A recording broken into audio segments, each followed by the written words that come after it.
Coming out at number 10, we have the Night Stalker. This was a name given to a serial killer thought to be responsible for raping 50 women and killing 12 of them between 1978 and 1986 in California. He would often call his victims before he attacked them. One of them recorded this call that she got one night from the Night Stalker himself.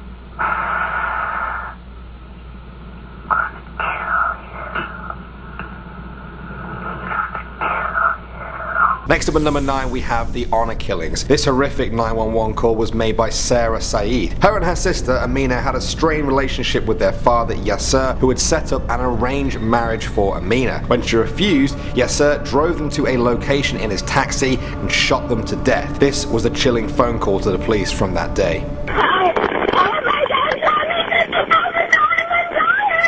What's going on, ma'am? I'm dying, that's what's up.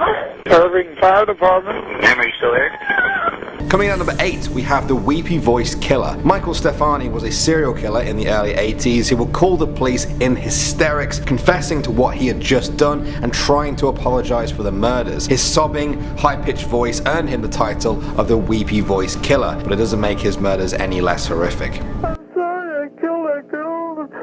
I stabbed her 40 times. Kimberly Compton was the first one. Oh my God.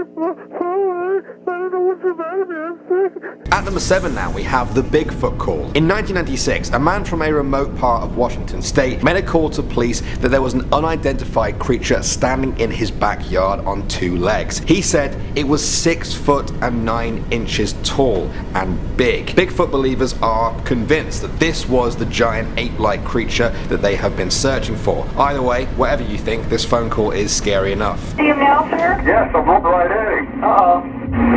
Okay, hang on. He's right. Is he in your yard, sir? Yeah, God, he's big.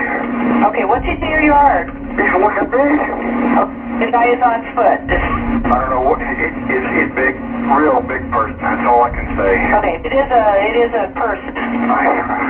At the number 6 spot now, we have the Area 51 call. In 1997, a man called the Art Bell Talk Show, claiming to have worked in the secretive Area 51 base, said to be a hub for real alien investigations. He wanted to share what he'd learned there, but he was scared, very scared. As the call went on, he became more and more paranoid that they were going to find him. Eventually, after the secret started to come thick and fast, the radio station's power suddenly dropped. Out of nowhere. They didn't know why, and when they got the show back on the air, the mysterious caller was gone. What we're thinking of as aliens are they're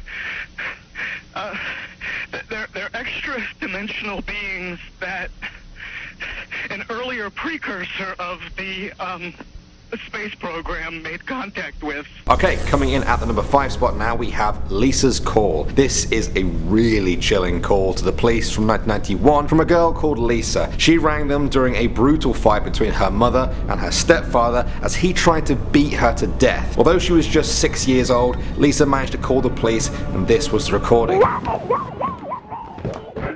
going on? Lisa? What's going on? Okay, at the number 4 spot now, we have the creepy voicemail. This call comes from a YouTuber called Hellsinger85. They said they got this voicemail you're about to hear after they investigated some weird events that have been happening in their hometown. The clip has since racked up over 3.4 million views, and you'll know exactly why when you hear just how creepy it is. I come to the school door country, and no matter what you do, don't let me in my house. So Lisa's getting me. So when she sees me running high, tell her to let me. It won't be me. Alright, coming in at number 3 now, we have Ruth. This was an old woman who allegedly called 911 reporting that she had seen a strange man outside her house. As she described what had just happened, she saw him again. The man then entered her home and murdered her while she was still on the phone to the police. The sound of this is something I don't think I'll ever forget, so you have been warned. Now. No idea.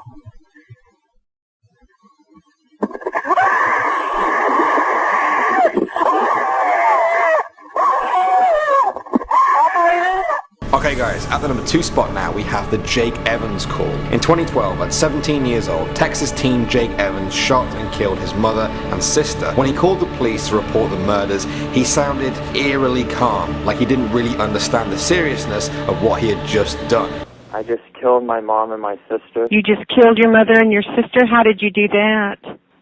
I shot him with a .22 revolver. Jake then went on to say that he hated the feeling of killing anyone, but that he had been planning to murder his mother and sister for quite a while, who he felt were suffocating him. And finally at number 1 now, we have the 9/11 call. Kevin Cosgrove was a businessman located on the 105th floor of the South Tower during the 9/11 attacks on New York. Like many of the people who died that day, Kevin called the emergency services to tell them where he was in the building. Nobody expected the tower to suddenly collapse as it did. Kevin was on the phone the moment that happened. His last moments are easily the most chilling phone call I've ever heard in my life. We're looking at financial center.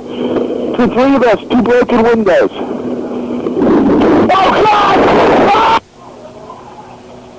Number 10 now, we have the chimp attack. On February the 16th, 2009, police in Connecticut got a call from Sandra Herold. She had a 13-year-old pet chimp called Travis and had called police to beg for help. Travis was attacking one of her friends, a woman called Charlotte Nash. As you can see from this image, the chimp tore her face apart and left her for dead. The call you're about to hear may be disturbing. Send the police! What's the problem there? The chip killed my friend! What's the problem with your friend? I need to know. The police come! With a gun! With a gun! He ripped her face off! Coming at number 9 now, we have the Rainbow Granny. This creepy voicemail was uploaded to YouTube by a girl called Chessie J. She said that the voicemail came from a man that referred to himself as Rainbow Granny. It's hard to make out everything he is saying in this clip, which might be a good thing because from what I can hear, it's very creepy. Did you get my picture?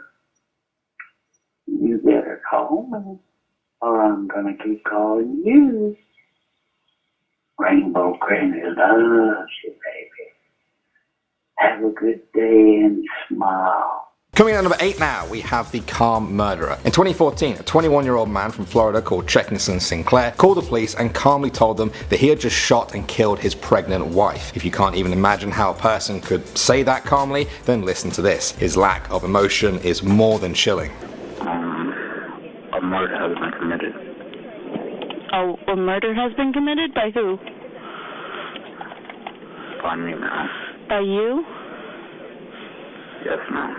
Who did you murder? I murdered my wife.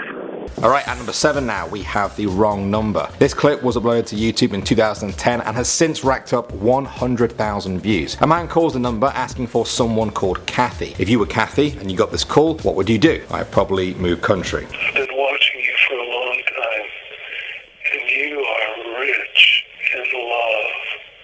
You're a darling girl. You're a beautiful girl. I hope that husband of you tells you that plenty. Well, I sure love you and look forward to seeing you Sunday. Alright, at number 6 now, guys, we have the rapist. This is a horrific call from the 80s in America where a woman called Karen called the police after an intruder broke into her home. Karen ran upstairs to the bedroom and locked herself in. As she talked to the police, she could hear the intruder getting closer, and you can hear the fear in her voice. I've got the police on the phone. Why are you here? Why are you here?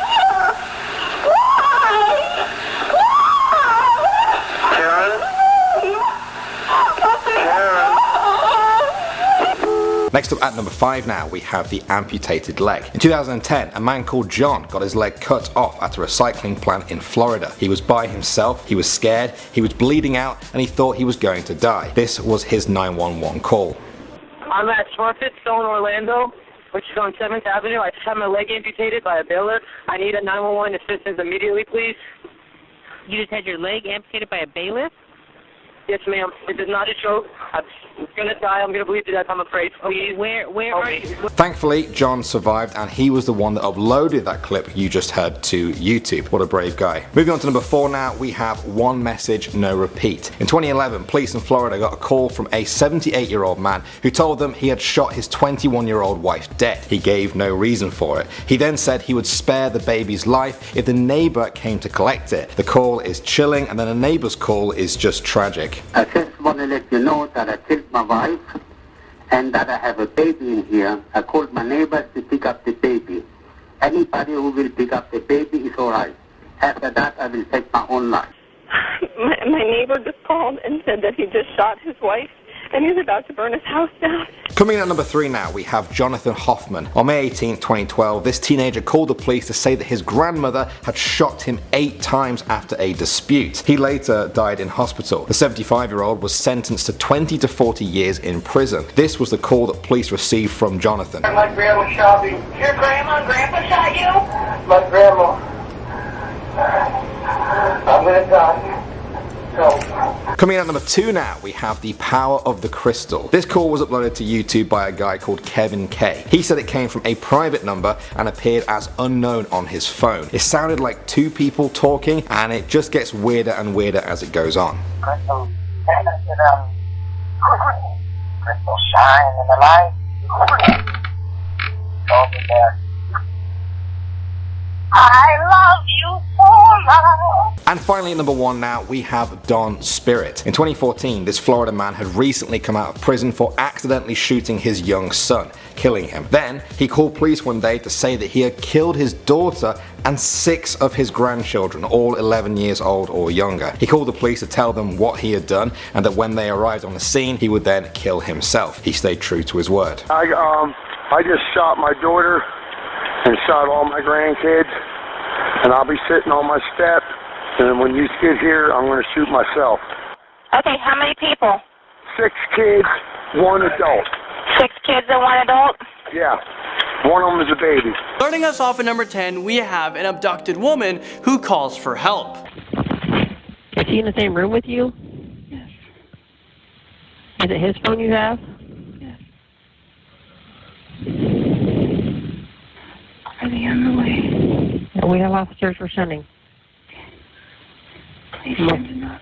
This terrifying call was from a desperate woman who was abducted by Sean M. Great. He was actually asleep next to her when she stole his phone and called the police. Thankfully, the police were able to rescue this woman and arrest him at the scene, but unfortunately the police also discovered the remains of 2 other victims on the property. She almost became victim number 3. Number 9 brings us to a child murderer. A 17-year-old boy from Texas decided to ruthlessly murder his mother and sister with a .22 revolver because he was inspired by the movie Halloween. After he killed his family in cold blood, he decided to call 911 and confess. Listen. I just killed my mom and my sister.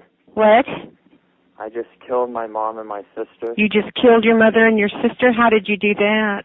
The truly terrifying part of this phone call is that he actually sounds so calm and unremorseful. Next up at number 8 is the Craigslist baby killer. A woman who was 7 months pregnant replied to an ad on Craigslist for free baby clothes, but when she arrived, she was attacked and stabbed by a deranged woman. The woman used a knife and shattered glass to cut the unborn baby out of the wound. I mean, what is going on?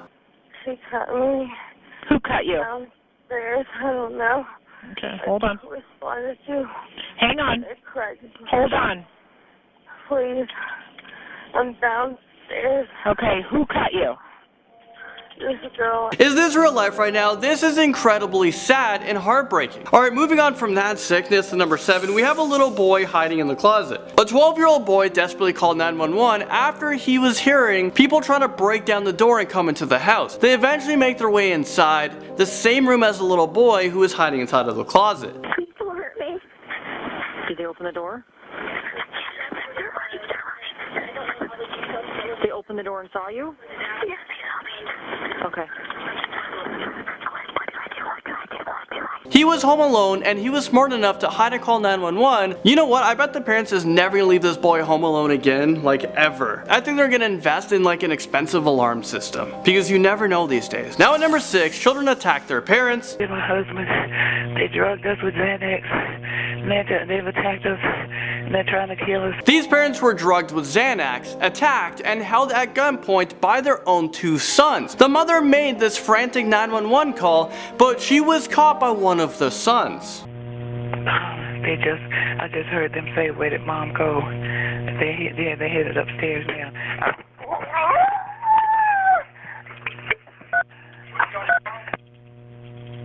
Hello? The police are on their way. Thankfully, both of the parents survived and the 2 sons have been arrested. Moving into number 5 is a family's car crash. A family of 4 final moments were captured on this 911 call. We're approaching the intersection. We're approaching the intersection. Okay. We're approaching intersection. Hold on. Pray. Oh, shoot. Oh. This poor family rented a Toyota Lexus, and they rented it for their vacation, but as soon as they were driving, the accelerator became stuck, causing them to speed into an intersection at 120 miles an hour. This incident and many others led to a massive recall of numerous Toyota models. It's just so sad that so many people died because Toyota failed to catch the issue during production. Number 4 is the Columbine Massacre call. The call was made by a teacher who hid in the library with several other students. This chilling 911 phone call accurately captures the chaos and terror that occurred on that day. Stay on the line. Oh, God. Just stay down. Do we know where he's at? I'm sorry? Do we know where he's at? Okay. I'm in the library. He's upstairs. He's right outside of here. He's outside? He's outside of this hall. Outside of a hall? Outside of a hall. During the phone call, you could even hear the gunshots because the shooters were so close to the library. They must have been so terrified because she wasn't able to go to the door and lock it because they were just right outside making their way in. Okay, number 3 brings us to a terrified man in the World Trade Center. We're looking at the financial center. 3 of us, 2 broken windows. Oh, God! This call was taken on September 11, 2001, and the phone call came from a man who was on top of the World Trade Center Tower number 2. In the recording, he told the dispatcher that he called his wife and told her that he was alright and that he was leaving the building. But as soon as he hung up the phone, he heard a loud bang and he was trapped in the room. The dispatcher must have felt so helpless because there's just nothing you can do. A mass shooting comes in at number 2. Omar Mateen was the man responsible for the mass shooting that occurred in Pulse nightclub in Orlando. He terrorized and murdered 49 people, but some of the hostages was actually able to call 911 and report the mass shooting. Listen, sir, I want you to stay where you are, where you feel safe, okay? Keep the phone with you. They have deputies working the incident, or officers working the incident, okay? I have to answer other calls, but keep the phone with you. Stay where you are if you feel safe there, okay? No, he's gonna kill us. I can't even imagine what it must have felt like to be in that situation. This phone call sent chills down my spine. Now at number 1 is a little girl who witnessed her mother's death. This 911 call was placed by a 6-year-old girl who begged the man who was attacking her mother to stop. Hello? Hello? Thank you. Hello?